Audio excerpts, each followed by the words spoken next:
Things Fall Apart by Chinua Achebe, Part 1, Chapter 11. The night was impenetrably dark. The moon had been rising later and later every night, until now it was seen only at dawn. And whenever the moon forsook evening and rose at cockcrow, the nights were as black as charcoal. Ezima and her mother sat on a mat on the floor after their supper of yam fufu and bitter leaf soup. A palm oil lamp gave out yellowish light. Without it, it would have been impossible to eat. One could not have known where one's mouth was in the darkness of that night.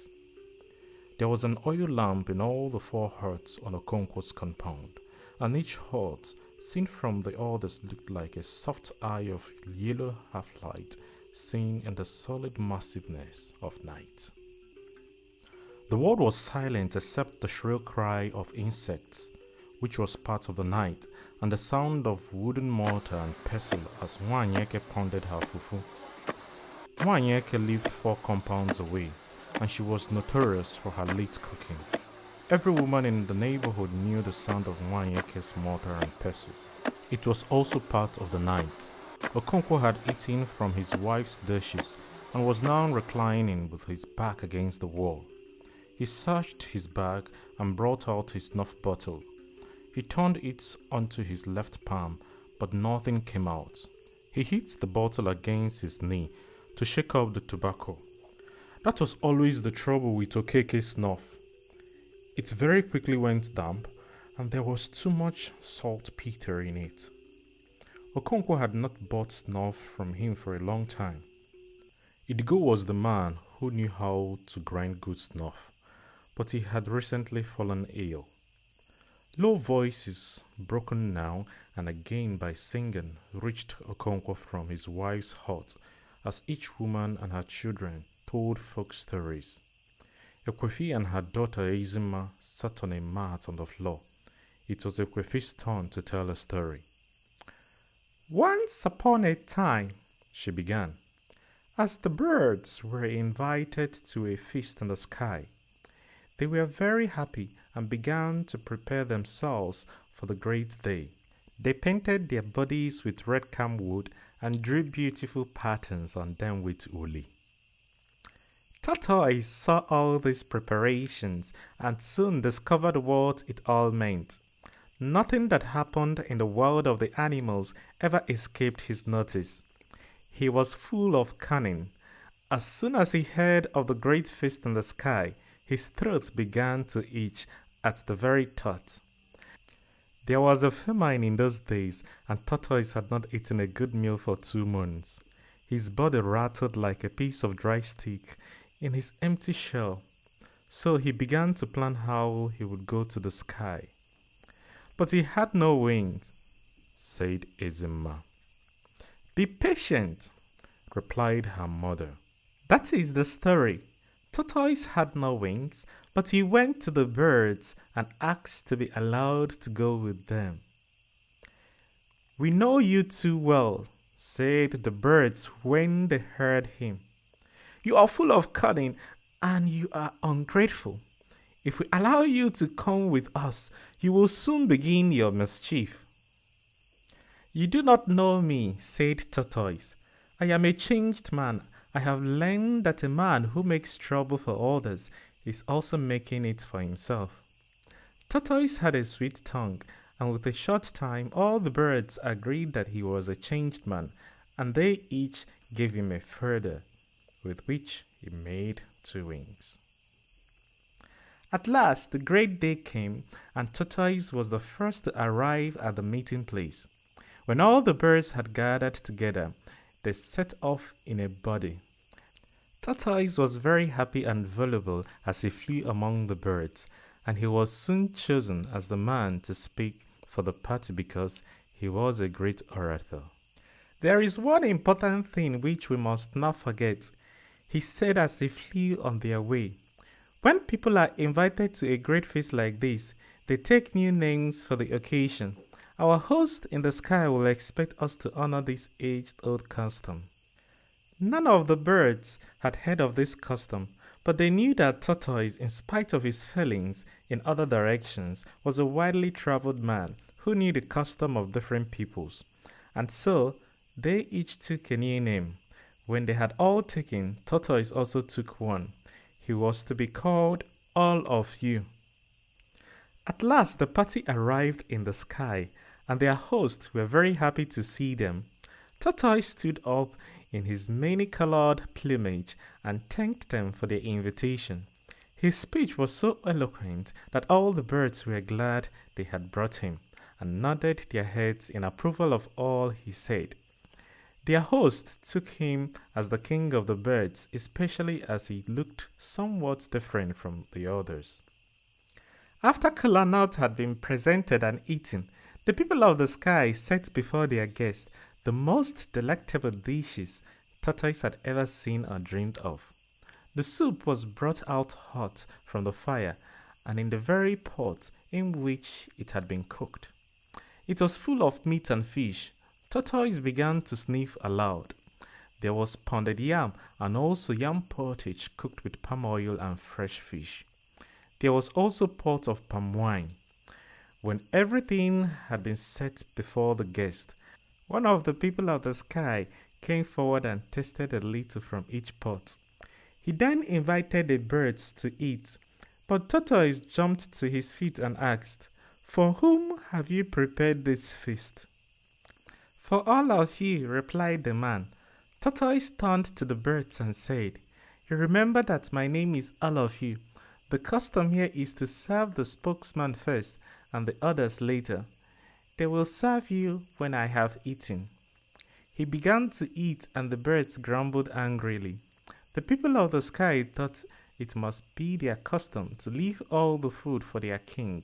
And so Tortoise ate the best part of the food and then drank 2 pots of palm wine so that he was full of food and drink and his body filled out in his shell. The birds gathered round to eat what was left and to peck at the bones he had thrown all about the floor. Some of them were too angry to eat. They chose to fly home on an empty stomach. But before they left, each took back the feather he had lent to Tortoise. And there he stood in his hard shell full of food and wine without any wings to fly home. He asked the birds to take a message for his wife, but they all refused. In the end, Parrot, who had felt more angry than the others, suddenly changed his mind and agreed to take the message. "Tell my wife," said Tortoise, "to bring out all the soft things in my house and cover the compound with them, so that I can jump down from the sky without very great danger." Parrot promised to deliver the message and then flew away. But when he reached Tortoise's house, he told his wife to bring out all the hard things in the house, and so she brought out her husband's hoe, machetes, spears, guns, and even his cannon. Tortoise looked down from the sky and saw his wife bringing out things, but it was too far to see what they were.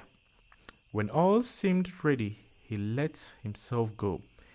He fell and fell and fell until he began to fear that he would never stop falling, and then, like the sound of his cannon, he crashed on the compound. "Did he die?" asked Ezima. "No," replied Ekwefi. "His shell broke into pieces, but there was a great medicine man in the neighborhood. Tortoise's wife sent for him, and he gathered all the bits of shell and stuck them together. That is why Tortoise's shell is not smooth." "There is no song in the story," Ezima pointed out. "No," said Ekwefi. "I shall think of another one with a song, but it is your own turn." "Once upon a time," Ezima began, "tortoise and cat went to wrestle against yams." "No, that is not the beginning. Once upon a time, there was a great famine in the land of animals. Everybody was lean except Cat, who was fat and whose body shone as if oil was rubbed on it. She broke off because at that very moment a loud and high-pitched voice broke the outer silence of the night. It was Chielo, the priestess of Agbala, prophesying. There was nothing new in that. Once in a while, Chielo was possessed by the spirit of her god, and she began to prophesy. But tonight, she was addressing her prophecy and greetings to Okonkwo, and so everyone in his family listened. The folk stories stopped. Abalado, abalekeneyo, came the voice like a sharp knife cutting through the night. Okonkwo, abalekenegyo, abalacholifu adaya ezimma. At the mention of Ezimma's name, Ekwefi jerked her head sharply, like an animal that has sniffed death in the air. Her heart jumped painfully within her. The priestess had now reached the Okonkwo's compound and was talking with him outside his hut. She was saying again and again that Agbala wanted to see his daughter Ezimma. Okonkwo pleaded with her to come back in the morning because Ezimma was now asleep. But Chielo ignored what he was trying to say and went on shouting that Agbala wanted to see his daughter. Her voice was as clear as metal, and Okonkwo's women and children heard from their huts all that she said. Okonkwo was still pleading that the girl had been ill of late and was asleep. Ekwefi quickly took her to their bedroom and placed her on their high bamboo bed. The priestess screamed, "Beware, Okonkwo!" she warned. "Beware of exchanging words with Agbala. Does a man speak when a god speaks? Beware!" She walked through Okonkwo's hut into the circular compound and went straight towards Ekwefi's hut. Okonkwo came after her. "Ekwefi," she called, "Agbala greets you. Where is my daughter Ezimma? Agbala wants to see her." Ekwefi came out from her hut carrying her oil lamp in her left hand. There was a light wind blowing, so she cupped her right hand to shelter the flame. Nwoye's mother, also carrying an oil lamp, emerged from her hut. The children stood in the darkness outside their hut watching the strange event. Okonkwo's youngest wife also came out and joined the others. "Where does Agbala want to see her?" Ekwefi asked. "Where else but in his house in the hills and the caves," replied the priestess. "I will come with you too," Ekwefi said firmly. "To fear!" the priestess cursed, her voice cracking like the angry bark of thunder in the dry season. "How dare you, woman, to go before the mighty Agbala of your own accord? Beware, woman, lest he strike you in his anger. Bring me my daughter." Ekwefi went into her hut and came out again with Ezimma.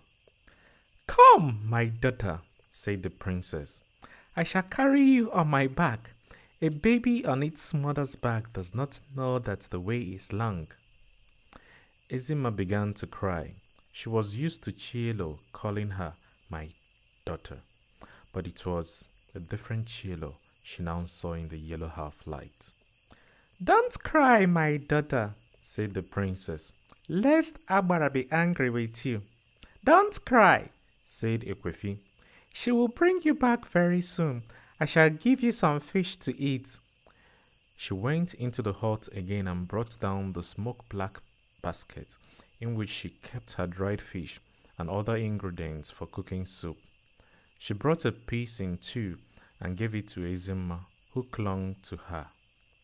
"Don't be afraid," said Ekwefi, stroking her head, which was shaved in places, leaving a regular pattern of hair.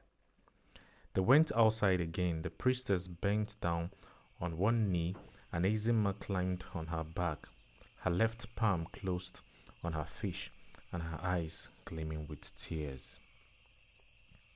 "Abalado, abalekeneyo." Chielo began once again to chant greetings to her god. She turned round sharply and walked through Okonkwo's hut, bending very low at the eaves. Ezima was crying loudly now, calling on her mother. The two voices disappeared into the thick darkness. A strange and sudden weakness descended on Ekwefi as she stood gazing in the direction of the voices like a hen whose only chick has been carried away by a kite. Ezima's voice soon faded away, and only Chilo was heard moving farther and farther into the distance. "Why do you stand there as though she had been kidnapped?" asked Okonkwo as he went back to his hut. "She will bring her back soon," Moye's mother said. But Ekwefi did not hear these consolations. She stood for a while, and then all of a sudden made up her mind. She hurried through Okonkwo's hut and went outside. "Where are you going?" he asked. "I am following Chielo," she replied and disappeared into the darkness. Okonkwo cleared his throat and brought out his snuff bottle from the goatskin bag by his side. The priestess' voice was already growing faint in the distance. Ekwefi hurried to the main footpath and turned left in the direction of the voice. Her eyes were useless to her in the darkness, but she picked her way easily on the sandy footpath hedged on either side by branches and damp leaves. She began to run, holding her breast with her hands to stop them flanging noisily against her body. She hit her left foot against an outcropped root, and terror seized her. It was an ill omen. She ran faster, but Chielo's voice was still a long way away. Had she been running too? How could she go so fast with Ezima on her back? Although the night was cool, Ekwefi was beginning to feel halt from her running. She continually ran into the luxuriant weeds and creepers that walled in the path. Once she tripped up and fell. Only then did she realize with a start that Chielo had stopped her chanting. Her heart beat violently, and she stood still. Then Chielo's renewed outburst came from only a few paces ahead, but Ekwefi could not see her. She shut her eyes for a while and opened them again in an effort to see. But it was useless. She could not see beyond her nose. There were no stars in the sky because there was a rain cloud.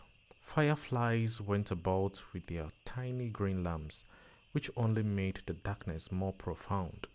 Between Chilo's outburst, the night was alive with the shrill tremor of forest insects woven into the darkness. "Abalado! Abalekeneyo!"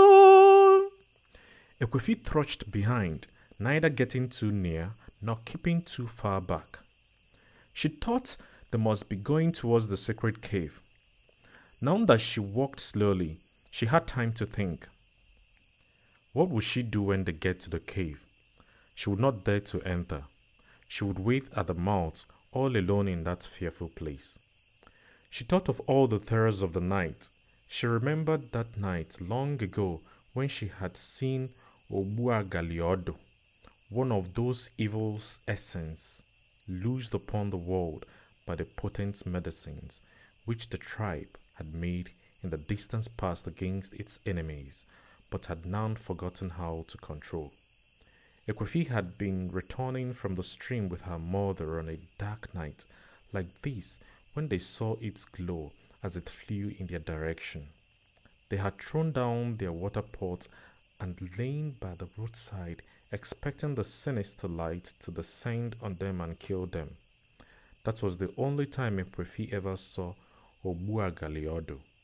But although it had happened so long ago, her blood still ran cold whenever she remembered that night. The priestess' voice came at longer intervals now, but its vigor was undiminished. The air was cool and damp with dew. Ezima sneezed. Ekwefi muttered, "Life to you."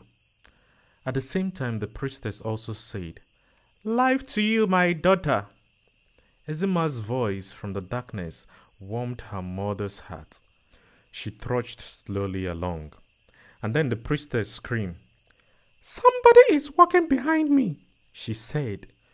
"Whether you are a spirit or man, may Agbala shave your head with a blunt razor. May he twist your neck until you see your heels." Ekwefi stood rooted to the spot.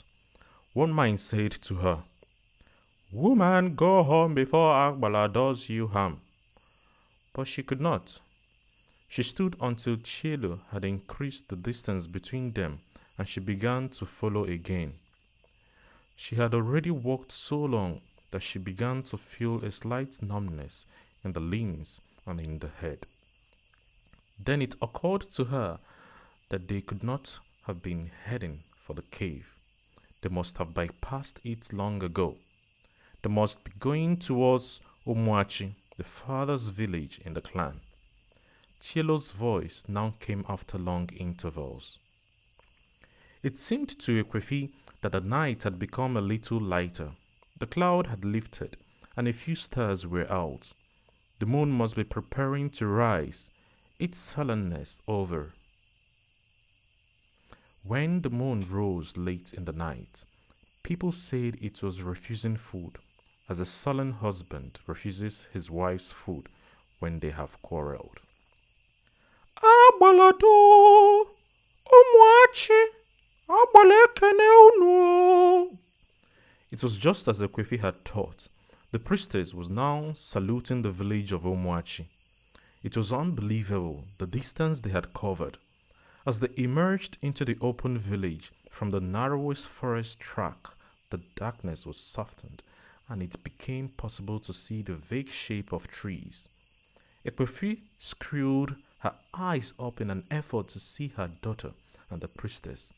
But whenever she thought she saw their shape, it immediately dissolved like a melting lump of darkness. She walked numbly along. Chielo's voice was now rising continuously, as when she first set out. Ekwefi had a feeling of spacious openness, and she guessed they must be on the village ilo, or playground. And she realized too, with something like a jerk, that Chielo was no longer moving forward. She was in fact returning. Ekwefi quickly moved away from her line of retreat. Chielo passed by and then began to go back the way she had come. It was a long and weary journey, and Ekwefi felt like a sleepwalker most of the way. The moon was definitely rising, and although it had not yet appeared on the sky, its light had already melted down the darkness. Ekwefi could now discern the figure of the priestess and her burden. She slowed down her pace so as to increase the distance between them. She was afraid of what might happen if Chielo suddenly turned round and saw her. She had prayed for the moon to rise, but now she found the half-light of the incipient moon more terrifying than darkness. The world was now peopled with vague, fantastic figures that dissolved under her steady gaze and then formed again in new shapes. At one stage, Ekwefi was so afraid that she nearly called out to Chielo for companionship and human sympathy. What she had seen was the shape of a man climbing a palm tree, his head pointing to the earth and his legs skywards. But at that very moment, Chielo's voice rose again in her possessed chanting, and Ekwefi recalled because there was no humanity there. It was not the same Chielo who sat with her in the market and sometimes bought bean cakes for Ezima, whom she called her daughter. It was a different woman, the priestess of Agbala, the oracle of the hills and caves. Ekwefi trudged along between two fears. The sound of her benumbed step seemed to come from some other person walking behind her. Her arms were folded across her bare breast. Dew fell heavily and the air was cold. She could no longer think, not even about the terrors of the night. She just jogged along in a half-sleep, only waking to full life when Chielo sang. At last they took a turning and began to head for the caves. From then on, Chielo never ceased in her chanting. She greeted her God in a multitude of names, the owner of the future, the messenger of earth, the god who cut a man down when his life was sweetest to him. Ekwefi was also awakened and her benumbed fears revived. The moon was now up and she could see Chilo and Ezima clearly. How a woman could carry a child for that size so easily and for so long was a miracle. But Ekwefi was not thinking about that. Chilo was not a woman that night. Agbalado, agbala ekene yo. Chidegbu mmadụ mbọsị ndụ ya na-atọ ya ụtọ daalụ o. Ekwefi could already see the hills looming in the moonlight. They formed a circular ring with a break at one point through which the foot track led to the center of the circle. As soon as the priestess stepped into this ring of hills, her voice was not only doubled in strength, but was thrown back on all sides. It was indeed the shrine of a great god. Ekwefi picked her way carefully and quietly. She was already beginning to doubt the wisdom of her coming. Nothing would happen to Ezima, she thought. And if anything happened to her, could she stop it? She would not dare to enter the underground caves. Her coming was quite useless, she thought. As these things went through her mind, she did not realize how close they were to the cave mouth, and so when the priestess with Ezima on her back disappeared through a hole hardly big enough to pass a hen, Ekwefi broke into a run as though to stop them. As she stood gazing at the circular darkness which had swallowed them, tears gushed from her eyes, and she swore within her that if she heard Ezima cry, she would rush into the cave to defend her against all the gods in the world. She would die for her. Having sworn that oath, she sat down on a stony ledge and waited. Her fear had vanished. She could hear the priestess' voice, all its metal taken out by the vast emptiness of the cave. She buried her face in her lap and waited. She did not know how long she waited.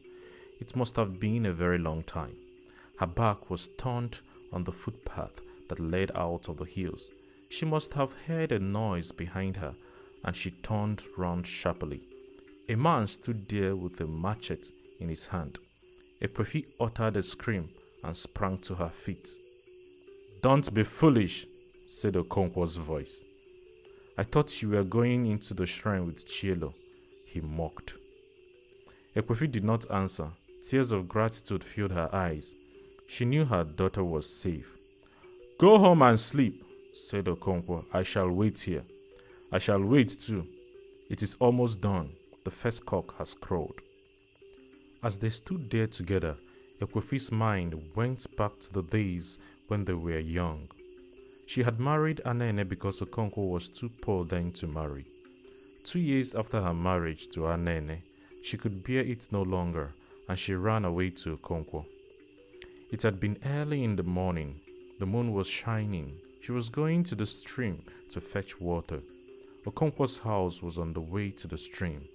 She went in and knocked at his door, and he came out. Even in those days, he was not a man of many words. He just carried her into his bed, and in darkness began to feel around her waist for the loose end of her cloth.